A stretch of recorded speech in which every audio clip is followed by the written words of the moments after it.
అల్పపీడనం తీవ్ర అల్పపీడనంగా మారింది. ఇది కాస్త వాయుగుండగా మారే అవకాశం ఉంది అంటూ కూడా ఇప్పుడు చర్చ జోరందుకుంటోంది. దానికి సంబంధించిన బిగ్ బ్రేకింగ్ న్యూస్ చూస్తున్నారు. ఆర్టీవీ స్క్రీన్ మీద head on the screens of RTV. ఆగ్నేయ బంగాళాఖాతంలో ఏర్పడిన అల్పపీడనం ఇప్పుడు తీవ్ర అల్పపీడనంగా మారింది. మరో రాబోయే 24 నుంచి 48 గంటల పాటు ఇది ముఖ్యంగా ముందు కదులుతూ అంటే పశ్చిమ వాయువ్య దిశగా కదులుతూ ఇది మరింత బలపడే అవకాశం ఉందనే చర్చ జోరందుకుంటోంది. ఇప్పటికే ఇటు ఆంధ్రప్రదేశ్తో పాటు తమిళనాడులో ఇన్ఫాక్ట్ తమిళనాడులో దీని ప్రభావం చాలా తీవ్రంగా ఉంది. శ్రీలంక తమిళనాడు మధ్య తీరాన్ని తాకింది. ఈ తాకిన నేపథ్యంలోనే ప్రస్తుతం అక్కడ పరిణామాలు మారుతున్నాయి. ఈ ఇంపాక్ట్ మనకి రాయలసీమ మీద కూడా ఉంది. రాయలసీమతో పాటు కోస్తా ఆంధ్రతో పాటు అంటే ఉత్తరాంధ్ర అలాగే దక్షిణ కోస్తాంధ్రకు సంబంధించి ఉభయ కోస్తా జిల్లాలకు సంబంధించి కోస్తాంధ్ర రాయలసీమ మీద ఇంపాక్ట్ ఉంది. ఈ నేపథ్యంలోని వర్షాలు కురుస్తున్న పరిస్థితి. మరీ ముఖ్యంగా ఏ జిల్లాల్లో భారీ వర్షాలు కురిసే అవకాశం ఉంది.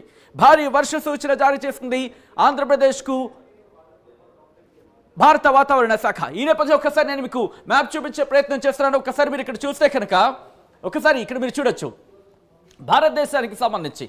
ఇక్కడ మీరు చూస్తే ఇదిగోండి అల్పపీడనం. ఈ అల్పపీడనం కాస్త శ్రీలంక అలాగే తమిళనాడు ఇక్కడ తీరాన్ని తాకింది. ఆ విజువల్ మీరు చూస్తున్నారు. కాస్త నేను క్లోజ్కి వెళ్ళే ప్రయత్నం చేస్తున్నాను. ఎస్ మీరు చూస్తే కనుక ఇదిగో చెన్నైతో పాటు సేలం ఈ ప్రాంతాల్లో ఎటువంటి వర్షపాతం నమోదవుతుందో మీరు చూడొచ్చు. నేను ఇంకా క్లోజ్కి వెళ్ళే ప్రయత్నం చేస్తున్నాను. ఇక్కడ మీరు చూస్తే కనుక ఇటు శ్రీలంకతో పాటు ఉత్తర శ్రీలంకతో పాటు తమిళనాడుకు సంబంధించి కోస్టల్ ప్రాంతంలో ఇటు చెన్నై కాంచీపురం ఇప్పటికే ఇక్కడ మీరు చూడొచ్చు. అలాగే తిరుచిరాపల్లి ఈ ప్రాంతాల మీద దీని ప్రభావం ఇప్పటికే మనకు అనిపిస్తోంది. దానికి సంబంధించి విజువల్ మీరు చూస్తున్నారు. మరీ ముఖ్యంగా రాబోయే 48 గంటల పాటు దీని ప్రభావం ఉండబోతోందా లేకపోతే 24 గంటల పాటు ఉండబోతుందా? ఒక్కసారి ఐఎండీకి సంబంధించి ఆంధ్రప్రదేశ్ స్టేట్ డిజాస్టర్ మేనేజ్మెంట్ ఆ రిపోర్ట్ని బేస్ చేసుకొని ఇటు అలర్ట్స్ ఇవ్వడం జరిగింది. అలర్ట్స్ నేపథ్యంలో ఒక్కసారి ఆ రిపోర్ట్ని చూపించే ప్రయత్నం చేస్తాను. ఆ తర్వాత ఇక్కడ ఇన్ డీటెయిల్గా మాట్లాడుకునే ప్రయత్నం చేద్దాం. ఒకసారి ఆ రిపోర్ట్ నేను మీకు చూపించే ప్రయత్నం చేస్తాను. ఎందుకంటే ఫస్ట్ ఆ రిపోర్ట్ చూసేద్దాం. ఆ తర్వాత ప్రస్తుతం ఎక్కడ ఉంది అనేది కూడా చూసుకునే ఇన్ఫాక్ట్ మాట్లాడే ప్రయత్నం చేద్దాం. Here it is. బలపడిన అల్పపీడనం ఇప్పుడు శ్రీలంక తీరంలో నైరుతి బంగాళాఖాతం మీద ఉంది. దీనికి అనుబంధంగా ఉపరితల ఆవర్తనం విస్తరించి ఉంది. రానున్న 24 గంటల్లో పశ్చిమ వాయువ్య దిశగా శ్రీలంక తమిళనాడు తీరాల వైపు కదులుతూ కొనసాగే అవకాశం ఉందంటూ కూడా భారత వాతావరణ శాఖ ఇచ్చిన రిపోర్ట్ని బేస్ చేసుకుని Andhra Pradesh state disaster management Andhra Pradesh విపత్తు నిర్వహణ సంస్థ చెబుతోంది. ఇది ప్రభావంతో డిసెంబర్ 12 అంటే రేపు ప్రకాశం, నెల్లూరు, కర్నూలు, నంద్యాల, అనంతపురం, శ్రీ సత్యసాయి, వైఎస్ఆర్, అన్నమయ్య, చిత్తూరు మరియు తిరుపతి జిల్లాల్లో కొన్ని చోట్ల తేలికపాటి నుంచి మోస్తరు వర్షాలు పడే అవకాశం ఉందని ఏపీ విపత్తు నిర్వహణ సంస్థ చెబుతోంది. ఆ ఇంపాక్ట్ మీరు చూడొచ్చు. గ్రీన్గా ఉన్న ప్రాంతాల్లో ఎటువంటి సినారియో ఎటువంటి సిచ్యువేషన్ ఉంది అనేది దానికి సంబంధించి మీరు చూస్తున్నారు. ఈ నేపథ్యంలో ఒకసారి నేను మీకు చూపించే ప్రయత్నం చేస్తాను. ప్రస్తుతం ఎక్కడ ఉంది అల్పపీడనం, ఎక్కడ ఉంది, ఏ స్థాయిలో ఉంది, ఎటువైపు వెళుతుంది అనేది ఒకసారి నేను మీకు ఐఎండీకి సంబంధించి శాటిలైట్ ఇమేజ్లో చూపించే ప్రయత్నం చేస్తాను. ఒకసారి మీరు చూడొచ్చు. ఎప్పటికైతే దీని ప్రభావం మీరు చూస్తే కనుక ఇది మొదట్లో ఇటువైపు వెళుతుంది అనుకున్నారు. అంటే శ్రీలంకకు సంబంధించి పశ్చిమ వైపు వెళుతుంది అనుకున్నారు. అంటే ఈ డైరెక్షన్లో వెళుతుంది అనుకున్నారు. కానీ ఇది కాస్త పశ్చిమ వాయువు దిశగా కదులుతోంది. ఇటువైపు ఈ డైరెక్షన్లో మీరు చూడొచ్చు. ఈ డైరెక్షన్లో కదులుతున్న ఆ సందర్భాన్ని మీరు చూడొచ్చు. ఇదిగో. సో ఈ నేపథ్యంలోనే ఇటు తమిళనాడు ఇప్పుడు ఇది ఏ డైరెక్షన్లో కదులుతుందంటే కనుక ఇన్నాళ్ళు ఇది పశ్చిమ వైపు కదులుతుందేమో అనుకున్నారు. పశ్చిమ వైపు కదులుతుందేమో అనుకున్నారు. కాదు, పశ్చిమ వైపు కదలట్లేదు. ఇది పశ్చిమ వాయువ్య దిశగా కదులుతోంది.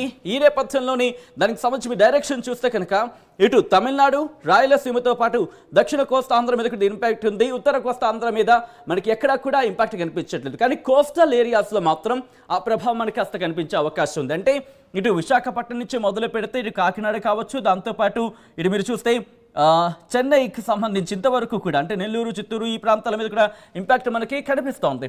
దాంతోపాటు కాస్త కర్ణాటక మీద కూడా ఉంది, కేరళ మీద కాస్త మనకి కనిపిస్తోంది. సో ఈ నేపథ్యంలో మీరు ఆ మ్యాప్ని చూడొచ్చు. ఇది పశ్చిమ వాయువు దిశగా కదులుతోంది. పశ్చిమ వాయువు దిశగా కదులుతున్న సందర్భానికి సంబంధించి మనం చూస్తున్నాం. సో ఈ నేపథ్యంలోని విండ్ డైరెక్షన్స్ గాలుల తీవ్రత ఇటువైపు ఉంది. దాంతోపాటు ఎలా కదిలే అవకాశం ఉంది అనేది కూడా మనం చూసే ప్రయత్నం చేద్దాం. ఒకసారి నేను జూమర్ సహాయంతో చూపించే ప్రయత్నం చేస్తాను. ఒకసారి విండీ సహాయంతో నేను మీకు చూపించే ప్రయత్నం చేస్తాను. ఇదిగోండి మీరు చూడొచ్చు. ఇక్కడ అల్పపీడనానికి సంబంధించి ఎటువంటి సినారియో ఉంది అనేది ఇది విండీ సాయంతో చూపించే ప్రయత్నం చేస్తున్నాను. ఒక్కసారి మీరు చూస్తే కనుక ఇక్కడ మనకి క్లియర్ కట్గా కనిపిస్తోంది. దీని ప్రభావం ఇటు ఆ వాతావరణ మార్పులు కూడా వాతావరణ మార్పులకు సంబంధించి మీరు చూడొచ్చు. సో ఈ సినారియోలో ఎస్, ఈ సినారియోలో మీరు చూస్తే కనుక ఇక్కడ ఇటు శ్రీలంకకు సంబంధించి శ్రీలంకకు దగ్గరలో ఇంకా కాస్త జూమ్కి వెళ్దాం. ఇదిగో ఇక్కడ మీరు చూస్తే కనుక శ్రీలంకకు దగ్గరలో మనకు కనిపిస్తోంది. తమిళనాడు మీద ఇటు ఇంపాక్ట్ అయితే మాత్రం కొనసాగుతోంది. ఒక్కసారి ఇక్కడ నేను మీకు డీటెయిల్గా చూపించే ప్రయత్నం చేస్తాను. ఇక్కడ అల్పపీడనం ఉందా లేకపోతే ఈ అల్పపీడనం వాయుగుండంగా మారే అవకాశం ఉందంటే కూడా చర్చ జోరందుకుంటోంది. వీటికి సంబంధించి డీటెయిల్గా చూపించే ప్రయత్నం చేస్తాను. సో ఈ నేపథ్యంలోనే ఏం జరిగే అవకాశం ఉంది అనేది కూడా ఒకసారి మాట్లాడుకునే ప్రయత్నం చేద్దాం. ఎస్, ఇక్కడ మీరు చూస్తే కనుక ఇదిగోండి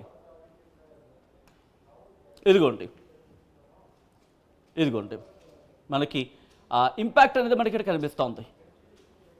ఇదిగో ఆ ఇంపాక్ట్ మీరు చూస్తున్నారు కదా. దీనికి సంబంధించి ప్రస్తుతం ఎటువంటి సినారియో ఉందనేది మనకి ఇక్కడ క్లియర్ కట్గా అర్థమవుతుందని చెప్పుకోవాలి. ఒకసారి నేను జూమర్స్కి వెళ్ళే ప్రయత్నం చేస్తున్నాను, జూమర్స్కి వెళ్ళి చూపించే ప్రయత్నం చేస్తాను. ఎందుకంటే ఏ డైరెక్షన్లో ఉంది, ఎటువైపు వెళ్ళే అవకాశం ఉంది అనేది మీరు చూస్తే ఇక్కడ మనకి ఈ దీంట్లో మనకి క్లియర్ కట్గా కనిపిస్తోంది ఎటువంటి సినారియో ఉండబోతుంది అనేది. ముఖ్యంగా రేపు 11, 12 తారీఖులకు అలర్ట్ ఇచ్చింది భారత వాతావరణ శాఖ. భారీ వర్షాలు కురిసే అవకాశం ఉంది కొన్ని జిల్లాలకు అంటూ చెబుతోంది. ఈ నేపథ్యంలో నేను టైమర్ ఆన్ చేస్తున్నాను సో దట్ మీరు చూసే ప్రయత్నం చేయొచ్చు. ఒకసారి మీరు చూస్తే కనుక ఇదిగో ఇలా ముందుకు కదులుతోంది. ఇటు బెంగళూరు వైపు వెళుతోంది, అంటే కర్ణాటకను టచ్ చేస్తోంది. కేరళ మీద కూడా కాస్త ఇంపాక్ట్ చూపించే అవకాశం ఉంది. మీరు చూస్తే కనుక కాస్త నేను జూమ్కి వెళ్ళే ప్రయత్నం చేస్తున్నాను సో దట్ మనకి కాస్త క్లియర్గా ఉంటుంది. ఇదిగోండి అలా మనకి కేరళ మీద కూడా ఇంపాక్ట్ చూపించబోతుంది, కర్ణాటక మీద ఇంపాక్ట్ ఉంది. దాంతోపాటు ఆంధ్రప్రదేశ్కి సంబంధించి ఇదిగో ఇక్కడ ఈ ప్రాంతాల మీద అంటే మనకి రాయలసీమ మీద ఇంపాక్ట్ చూపించే అవకాశం ఉంది. దక్షిణ కోస్తాంధ్రకు సంబంధించి కాస్త ఇంపాక్ట్ చూపించచ్చైతే మనకు అందుతున్న సమాచారం. రేపు కూడా కాస్త అప్రమత్తంగా ఉండాల్సిన అవసరం అయితే కనిపిస్తోంది. కోస్టల్ ఏరియాస్కి సంబంధించి ఆ ఇంపాక్ట్ కాస్త ఎక్కువగా ఉండే అవకాశం ఉంటుంది. తమిళనాడు మీద మాత్రం దీని ప్రభావం ఎక్కువగా ఉందనే చెప్పుకోవాలి. సో ఈ నేపథ్యంలో భారత వాతావరణ శాఖ ఎటువంటి రిపోర్ట్ ఇస్తోంది, ఐఎండీ ఇస్తున్న రిపోర్ట్ ఏంటి, ఎటువంటి అలర్ట్ ఇస్తోంది, మ్యాప్లో చూపించే ప్రయత్నం చేస్తాను. ఒకసారి మ్యాప్లోకి వెళ్ళే ప్రయత్నం చేస్తున్నాను. సో ఐఎండీ ఇచ్చిన రిపోర్ట్ ఇదిగోండి. కొద్దిసేపటి క్రితం భారత వాతావరణ శాఖ ఇండియన్ మెట్రలాజికల్ డిపార్ట్మెంట్ ఇచ్చిన రిపోర్ట్ మీరు చూస్తే కనుక ఇదిగో ఇక్కడ ఉంది. A well-marked low pressure area over southwest Bay of Bengal of Sri Lanka coast. It is likely to cause heavy to very heavy rainfall over South Peninsular India on 11th and 12th December. ఇంట్రెస్టింగ్గా చెప్పాలంటే దాదాపుగా మొన్న అనుకుంటా 10 నుంచి 13వ తారీఖు వరకు 3 రోజుల పాటు అలర్ట్ ఇచ్చిందని చెప్పుకోవాలి. కానీ ఈ రోజు చూస్తే కనుక 2 రోజులు అంటే కాస్త ఆ టైం తగ్గినప్పుడు ఒక రోజు దాదాపు మనకి తగ్గినప్పటికీ ఆ ఇంపాక్ట్ అయితే మాత్రం ఉంది. అల్పపీడనం అన్నారు, అల్పపీడనం తీవ్ర అల్పపీడనంగా మారే అవకాశం ఉన్నట్టు కూడా తెలుస్తోంది. వాయుగుండంగా మారే అవకాశం ఉందని మరొక చర్చ జోరందుకుంటోంది. అయితే వాయుగుండానికి సంబంధించి ఆర్టీవీ ఎక్కడ అఫీషియల్ కన్ఫర్మేషన్ ఇవ్వట్లేదు. ఇది కాస్త చర్చ అయితే మాత్రం జరుగుతోంది. కానీ తీవ్ర అల్పపీడనంగా మారే అవకాశం ఉంది, రాగల 24 గంటల్లో వాయుగుండంగా మారే అవకాశం ఉందంటే చర్చ జరుగుతోంది. సో దానికి సంబంధించి అఫీషియల్ కన్ఫర్మేషన్ మనకి ఎక్కడ రావట్లేదు. కానీ ఇక్కడ ఇంట్రెస్టింగ్గా తీవ్ర అల్పపీడనంగా మారుతుంది అనేది, ఈ తీవ్ర అల్పపీడనమే వాయుగుండంగా